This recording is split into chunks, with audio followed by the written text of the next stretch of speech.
بسم اللہ الرحمن الرحیم۔ السلام علیکم۔ حدیث شریف میں پیارے نبی صلی اللہ علیہ وآلہ وسلم نے فرمایا کہ بچہ جب تک بالغ نہیں ہو جاتا اس کے نیک اعمال اس کے والدین کے حساب میں لکھے جاتے ہیں، اور جو کوئی برا عمل کرے تو وہ نہ اس بچے کے حساب میں لکھا جاتا ہے اور نہ اس کے والدین کے۔ پھر جب وہ بچہ بالغ ہو جاتا ہے تو حساب اس کے لیے جاری ہو جاتا ہے، اور دو فرشتے جو اس کے ساتھ رہنے والے ہوتے ہیں ان کو حکم دے دیا جاتا ہے کہ اس کی حفاظت کریں اور اس کو قوت بہم پہنچائیں۔ جب حالت اسلام میں اس کی عمر 40 سال کو پہنچ جاتی ہے تو اللہ تعالیٰ اس کو 3 قسم کی بیماریوں جنون، جذام اور برس سے محفوظ فرما دیتے ہیں۔ پھر جب وہ 50 سال کی عمر کو پہنچ جاتا ہے تو اللہ تعالیٰ اس کا حساب ہلکا کر دیتے ہیں، اور جب 60 سال کی عمر کو پہنچتا ہے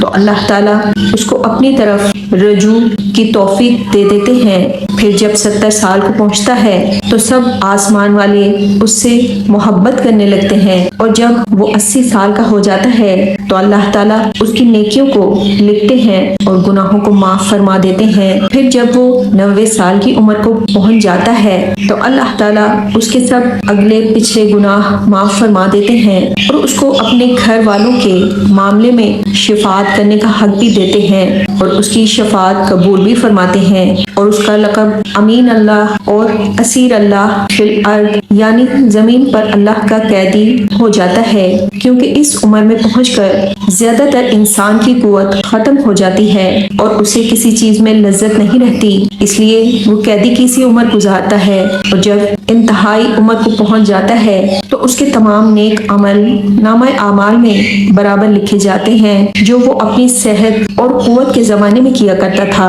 اور اگر اس سے کوئی گناہ سرزد ہو جاتا ہے تو وہ اللہ کی طرف سے نہیں لکھا جاتا۔ سبحان اللہ۔